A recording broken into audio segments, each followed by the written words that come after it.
Hello there. Welcome to another World of Warcraft video. It seems like you guys really like Squirtle for some reason. Well, let me give you a word of advice. He does not own the Poland Spring Factory, right? This is not where I get my source of water from. I'm not gonna hit him.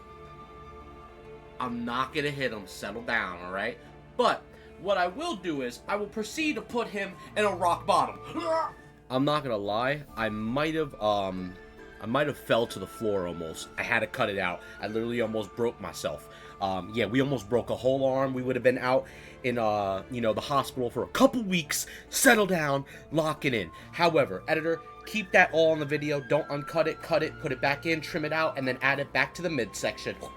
Catch that one for me. Much love to ya. Before we continue today's video, thanks to the link below, Rested XP, your journey through all of Azeroth for any quest assistance you may or may not need. If you don't need it, it's fine. Just subscribe to the channel, like the video, and Papatello loves you either way. Much love to you. However, in today's video, we have a lot to discuss. So, there's a lot to discuss in terms of Paladin things we're going to discuss on, Phase 4 PTR lasting a couple of weeks.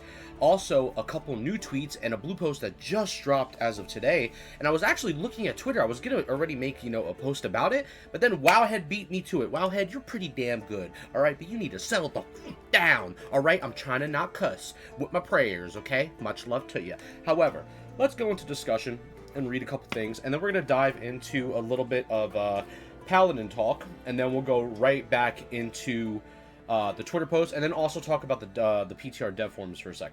So, let's get into it. Now, Phase 4 PTR could last several weeks. Season of Discovery. I also commented on this post that Agrin basically put it up because it was a Wowhead article made about a user that replied to Agrin, and basically Agrin replied back to the user in saying, which was Hammerdance actually, so much love to Hammerdance, go follow him, he's a good creator. And yes, it was a deliberate choice to not include world buffs in the first few weeks of the PTR. Once they are there, no one will test without them, and getting a baseline without them would be impossible. We will add them at some point in the future, and once we get the data we are looking for without them, and we stabilize the initial changes a bit. So this was when Hammerdance basically asked them, when we will see the world buffs in the PTR and see how classics will performing in a true raid environment. But the real critical word here of context is first few weeks of the PTR. So I responded here, right here. I think 100% of the changes are being made each week to class issues or possible concerns in the community, then I can understand a couple weeks of a PTR. However, I do hope class discussions are being heard and a respectable time phase for basically a time for Phase 4 is announced overall for Season of Discovery players. Now, basically, the reason I said this is because at the end of the day, I am a fan of, quality. And I really like when, I think a lot of people are fans of quality in general. You want to see something that, works and is good. And I don't mind playing the long game when it comes to waiting for, something to be good and hoping for really good polish and expecting, a lot of things to explore, when it comes to, gaming or any aspect of just, general life. But in general, though, I'm really looking forward to see what they're going to put out because they're not trying to rush this phase out so fast where it's out and it's all buggy and there's several issues, and then that opens up a whole nother can of worms because at the end of the day, you know how WoW players are. If you give them the opportunity and they see blood, they're going to come out like sharks and they're going to get you. It's just the truth, and a lot of the community is like that. And I don't blame them though to say that, because at the end of the day, we want a game that is, fun. We want to discover after all. We want to see what's actually cooking over there at the classic dev team. Like, are they seriously taking their time with each individual class and, answering the hopes and prayers and wishes from a lot of the forum posts that have been going on recently, and the stuff that I've been advocating for to, people to post on those forums so they can get to work and actually take care of a lot of issues going on with multiple specs and multiple classes. So I don't mind a longer Phase 4. Do I think, though, there will be a caveat of issues to come with it? Of course, because at the end of the day, there's a lot of games being announced. Hell, we got Elden Ring DLC coming out. I mentioned this in my other videos, too. Other games that were announced at the festivals recently, at the Xbox, PlayStation, and Summer Games Festival, and as well as The War Within coming in August. So I can very well see, which I've mentioned, that I think that a July 11th is a possible release date, but if we don't see anything going on after July 11th, it's very possible we might not see Phase 4 until after the War Within's initial release, because you got to think about, they're promoting a lot of hype right now with Mr. Pandaria Remix. They want people's characters to transfer over to the War Within. They want preparation for the War Within to be one of the biggest initial releases for their company they have ever seen. And the War Within has a lot of hype around it, especially with how good Dragonflight was over the Shadowlands. And they're really in preparation for this. And as any company, anytime you have a big quarter release, you know, something that's about to explode in the industry, you want to focus and prioritize the new biggest thing coming out, and that is the War Within. So they're really going to put all, you know, focus on that, you know, expansion. Now, SOD is a great part of World of Warcraft. It's a fundamental piece, but the purchases and how much money they can, you know, gain more from the War Within compared to SOD, it's going to be quadruplified. It's going to be to a higher extent that they would ever see with Season of Discovery. Season of Discovery is just a portion of World of Warcraft. Now, as a SOD enjoyer, I love SOD. I want to, you know, see SOD take over. But at the end of the day, I'm not going to sit here and be, you know, dumb and not say that the War Within is not going to get most of the player base, you know? So I really am curious to see when it's going to release Phase 4, how it's going to release in terms of quality, and what time frame it's going to release at in terms of after the War Within or before it. So that's a topic for another day in general. So now, in other news, what I want to show you guys is that this is the forum post here. The other one I linked on my video the other day was the Tello one, when I was basically talking about my post with Paladins. And I saw some posts on there with people saying certain things like, you know, we need gap closing or we don't need gap closing. And hey, listen, this is fine. We can all have, you know, discussions. Whether people agree with me or don't agree with me, that's fine. I'm trying to talk about things that are fundamental to the class core of the abilities at the kit itself, regardless of consumables or how many different things you can pop in, you know, a duel or in PvP and BG. It still doesn't answer the issues with the kit of a class itself.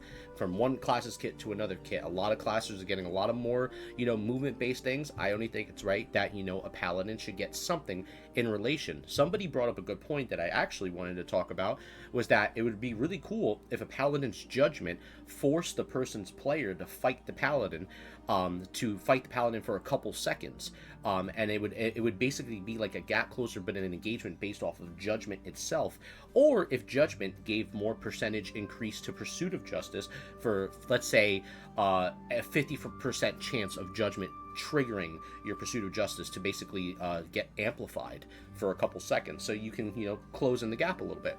That kind of stuff I think would be pretty cool. Overall, though, I'm not even at this point super stoked about if they do something like Divine Steed or Long Arm of the Law. Who knows what happens? At the end of the day, I just want to see what's, you know, awesome for the class in general. There's a lot of things that still need to be fixed, but I'm very happy with the PTR that we get to test a lot of stuff. And I've been testing a lot of things just in general. So if you guys really want to get your things out there addressed and answered, please post on the PTR forums. I know I'm advocating for this again in another video, but it's really important. You see a lot of great articles here from a lot of people that are just concerned about certain things and they want things addressed. You can see even my stuff is over here as well.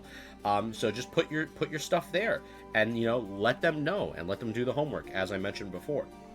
Now, going on into the next subject of the video, I'm just going to put this over here in this tab because I want to make sure I answered this last and we get things going according to plan. Editor, you know what I didn't do today? A Hydration Nation. I feel something back in aisle 7. Oh, yes. Oh, yes, indeed. This water has been cleansed by the Retribution Wells. It is only 98,747.8 degrees outside. It is currently the heat and temperature of the sun in Terminator 2 Judgment Day when that girl was holding the gate and she was on fire. Ah! You know what I mean? Something like that. Settle down, lock it in. However, let's talk about Paladin Talent Calculator. So, I made a bit of little rework and adjustments to PvP. This is PvP Paladin, by the way. As you see here, no retribution. Probably a shock. You're like, whoa, Tello Ret not doing retribution. I know, but we switched to Holy Protection, Holy Reckoning. I got a little inspiration from doing this from Stephen Bones. Shout out to him, much love to him, great Paladin content creator, and go check him out. He knows a lot of stuff about Paladins. And I went deep into Holy Reckoning because it's just a very fun build to play. I love seeing the big burst of numbers come on the screen when you get that big wreck bomb and it triggers. It's just a nice feeling. And I decided to go with this talent system right here. I'm really enjoying it. I've noticed big improvements, even putting points into improved concentration, just from having the ability to also not get interrupted with, healing myself. I feel definitely much more, I would say, tankier, but in a way, I have more survivability in PvP fights when I'm fighting certain classes to give me a chance to do things, maybe the preparation for a nade or preparation for, a bubble or, a freedom, and then try to close the gap and try to get a Hodge off, depending on who I'm fighting. But overall, I really like this class kit so far because I see a lot of survivability, from it in general. Spiritual focus has been great, having improved in healing of light and, illumination, getting some mana based off back for my flashlights or holy light. It's really nice just in general. And then two in the unyielding faith. I didn't notice it too much, but it's a nice little touch if anything. But overall, let's go into the runes and let's discuss why I'm picking certain runes in general. First things first, I went from the head change from Fanaticism, from Wrath. I feel like I'm liking the way this ability is feeling with the 18% from Holy Spells for the critical strike chance, and I really like the critical healing that I'm getting from the target, or healing the target for 60% amount of the heal for over 12 seconds. This, with plus using Sacred Shield, has been a nice little touch to basically keeping myself alive more, long or lengthier within the fight to add some longevity to duels. I'm really excited to even try this in BGs where, a lot of things that's happening. It's, just chaos everywhere. I love that stuff. So I'm really excited to, try that out. I think this has been really a nice touch over just using Wrath, because the problem with Wrath right now is that, since Art of War is really like nuked to the ground until further notice and what they change, having the damage from Exorcism, even though it's still one of our main biggest damaging abilities, I just didn't see a lot of benefit from it when, I lack Holy Shock, I lack Holy Wrath, and I'm not really going into Shockedin.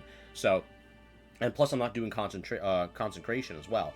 So, Fanaticism seems like it's the play at the moment in terms of overall PvP usage for me personally. Maybe you guys have subject to different decisions, but I like the way this is working. Vindicator, just the bread and butter right now in terms of increasing my attack power, reducing theirs. I like this a lot. I think it's the best bang in the option right now. I think for Shockenins, Righteous Vengeance is a little bit better. But Vindication, or for Vindication and Vindicator, correlating with each other, if that's even a fucking word, however, settle down. They're just basically in ties with each other. Yeah, I like it a lot. Chest slot. There's not a lot you can really do in the chest slot, to be honest with you. Divine Storm really is your best option. It's good. Divine Storm is good. It's much better than it was before. But I'll say this. Divine Storm is your best case scenario when versing classes like that are going stealth. So for your rogues or druids, snapping them out of that stealth, getting a rightly timed Divine Storm is a game changer. And I really like Divine Storm a lot, especially if you're doing like BGs, if you're doing a Warsong Gulch and, you have the stealthies camping a flag room, throw a Divine Storm. That would knock them out of it. Even, if you're doing, Wrathy Basin, anything where there's an objective, a Divine Storm is normally a good thing to throw out. And it still helps out a lot. It's a nice part of the kit. I like Divine Storm. It's pretty solid. Now, for the wrists, probably the most talked about thing on this list besides the ring slots, which I want to talk about. Improved Hammer of Wrath is something I like, but right now, I'm starting to see more people go with Purifying Power. And the reason why is because we're trying to get our Exorcism back online as fast as possible. Now, it does suck, though, because it has this conflicting issue, which I really hope, if anybody from the SOD team is hearing me out or listening to these videos, much love to you. Purifying Power right now, a lot of Paladins are picking this because we're trying to get our Exorcism back online since, Art of War is, really in a weirdly bad state right now. And the issue is that we want to be able to use Exorcism, but we don't want to be able to spam it. So there's that, Paladin debate right now, whether we want, the Wrath style, the Seal Twist style. I think we can come to agreement on things where we want, be able to play as many styles as we can and not feel like things are getting completely butchered at the end of the day, right?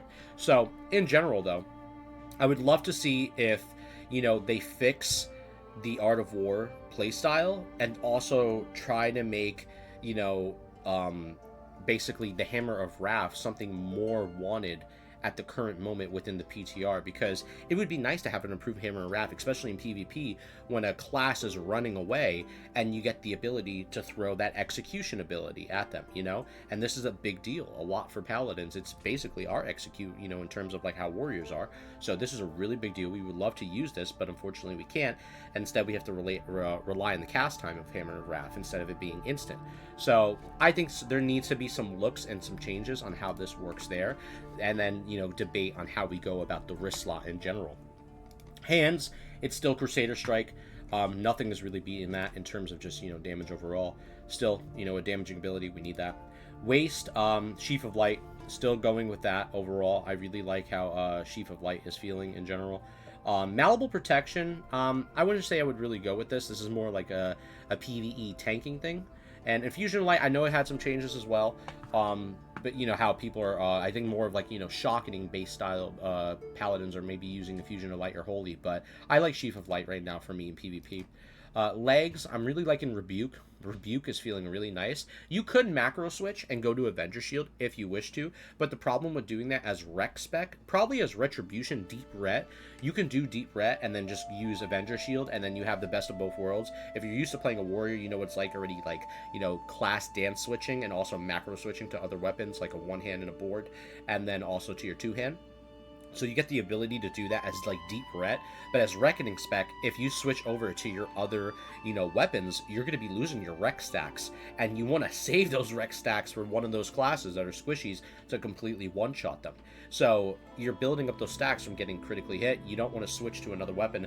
That's why I don't go with Avenger Shield here. I'd rather go with Rebuke, because it gives me an option to get that, you know, interrupt if I'm in range, and that's a great thing, because people don't expect you to hit him with an interrupt as a Paladin. So this is a really nice thing, and I want to start incorporating it more against my duels when I verse a lot of more range classes, which have been tough to verse lately, and I'm trying to get better at, you know, fighting a lot of classes that are, you know, have the ability to kite me more than not.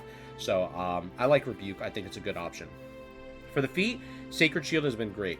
Sacred Shield has been great, even though Art of War is something that, you know, we want, but Sacred Shield is been amazing. I've noticed that I've been able to critically hit my Flash of Light, you know, much more. Also, the fact that it's able to absorb a good amount of damage as well within the fight is just something I can precast, you know, before going in a fight against, you know, any class, and, you know, try to soak up some type of damage. However, though, I think it's, you know, the best option we have currently in the slot until further changes and adjustments have been made to Art of War and what they plan to do with the future with that specific rune. I'm not too sure what they're going to do. Maybe they decide to make it passive, or they decide to rework it or buff it again. I'm not too sure how they're going to go about it, but I think your best case scenario right now is Sacred Shield in terms of PvP. I really like the way it's working in terms of survivability, and having more longevity on the battlefield. For other things right now, so I was using the Axe. I think Axe specialization right now is your best option besides polearm specialization, and I like to use defense for, you know, increased defense skill. You could go with Holy as well if you wish to do that. Either or is fine. This is my preference. But what I noticed was when I was using Arcanite Reaper here, Arcanite Reaper is really nice at 3.80. You get 13 stam, which I think is one of the best things about it, is the 13 stam, so more survivability, right? But when I was doing some testing, I was like, you know what? I really want to try another weapon. And I heard from one of my friends in the Paladin Discord that Paladin was actually using a polearm. So I was looking at the polearms, and I saw the Smolder Claw. And I believe this is from Sunken Temple, from Dream Scythe. And it has a 3.90 swing speed, and you can have 28 agility on it, and plus 25 agility. So I think about like 58 agility, around there, if I'm correct. Forgive me, my math is not always great. But you get the chance on hit, which hurls a fiery ball that causes 135 fire damage and an additional 15 damage over 6 seconds. So it has its chance on hit effect, which I think would benefit more of anything with Vengeance if it's proccing off of Vengeance, and more for the Deep Ret spec more than Rec spec itself. So Arcanite Reaper might be better for like Rec Bomb spec, Holy Reckoning. but I really like Smolder's Claw. It's actually surprisingly really nice in PvP, and I've really been enjoying it. Unfortunately, though, the one thing I do have to mention, which is a small complaint about the PTR, why didn't you guys just give, and this is the SOD team, this is from, you know, me talking as a player right now, SOD team, why didn't you guys just give everybody max weapon efficiency? It's a PTR. And another thing, why do we not have PvP trinkets? Let's just test these things out. We just want to try things and have fun in the PTR and see what's in balance and stuff and what's balanced. And I think having a PvP trinket in the game, you know, it's just a PTR. Like, who gives a fuck? You know, we just want to test shit out. So I don't understand why I had to train this polearm to 305. I had to go over there to the burning steps, and I had to go bang up some elementals and some orgs just to get my polearm all the way maxed out. However, it is what it is. I can't question these decisions lately. Who the hell knows what Blizzard's doing? But in general, you know, I like this weapon. I've been playing around with both of these, and I think honestly at the end of the day, you can't go wrong with, you know, the rotation and the kit that I mentioned here today. Give it a shot and let me know what you guys think. I'm sure some of you guys already know about this. I mean, it's old stuff anyways, right? But just with like different rooms, which is, you know, a different thing, right? So in general, let me know, and then we'll, you know, talk about it below. Now, what I was going to talk about before Wowhead went over this article was basically Incursions events won't be the same in Season Discovery Phase 4. So, as Season Discovery Phase 4 continues, players have begun finding odd and interesting new items such as the Legion Portal Tuner, and WoW Classic content creator Ebonheart reached out to senior game producer Josh Greenfield for answers. So, hold on a second. Ebonheart got a shout out of the article, but you can't quote the Tello Rep Papa Tello article? Eben, let's get on him. Everyone, Wowhead, you're all on high alert. High alert, Wowhead, in the comments below. High alert, Wowhead, in the comments below. Everyone's getting shot in Minecraft. Settle down, YouTube family friendly. Much love to you. Oh, okay. I'm just joking, obviously. But Eben's my boy. Hey, Agron, are the Legion portals in Phase 4 to the are new incursions? So that's what basically was being asked here. Are the Legion portals in Phase 4 the new incursions? And the response, Agron basically confirmed that the new mystery item was not related to the new Nightmare incursions. And the producer even took a step further, stating that there will be no new incursions in Phase 4. Not commenting on those items themselves, but I'll say nothing to do with incursions. There is no new incursions in Phase 4. So, later, another Season Discovery player asked Josh Greenfield whether there would be Nightmare incursions from level 50 to 60 characters coming in Phase 4. Hey, enjoying the PTR for the most part thus far with this. I know it's early, however, I was wondering if incursions are going to be looked at for Phase 4. I can't fathom doing loops all the way to 60 this time around. Agron basically responded, we'll have more info on this soon, but incursion loops as they exist now will not be a thing. So, this is very interesting because this means that the old school style of incursions of what we were doing from last phase is not going to be the same thing this time around. Now, I like the idea of like daily incursions and going through them and, you know, not having to basically spam all the time to just, we all just live in incursion portals. Because at the end of the day, like, people want to see people all around the world and do different dungeons and make Azeroth feel freaking, you know, alive again, right? So I like the idea of incursions. It was just executed poorly, and that was the problem in the last phase. So I'm really curious to see what they're going to do this time around. I think they're going to have a lot more focus on that Block Rock Eruption event more than anything, but I want to see how they're going to make any style of changes, because we got to take what they're saying for granted, you know? We don't know what exactly they're going to do, but in terms of how they handle incursions this time around, I'm very curious to see if it's going to be a, you know, a W or an L more than anything. But guys, I think that's really about it. I looked at everything else, and yeah, these are basically all the things that I had to discuss with you today. I hope you enjoyed the video. Papa Tello loves you as always. Thank you guys for coming to the VOD, and y'all have a damn good one. Keep on keeping on, shine on, and much love, amigos. I'll see you on the next one. Hold on a second. Why do I just have Pokemon everywhere all of a sudden? This is not even a Pokemon channel. You little son of a gun. Editor, I want you to take this guy. I want you to oil him up. Give a little Settle down, not that type of video. Cut the fucking stream. What is going on lately? You are making me say things on the script that's not even there. Give me a glass of milk.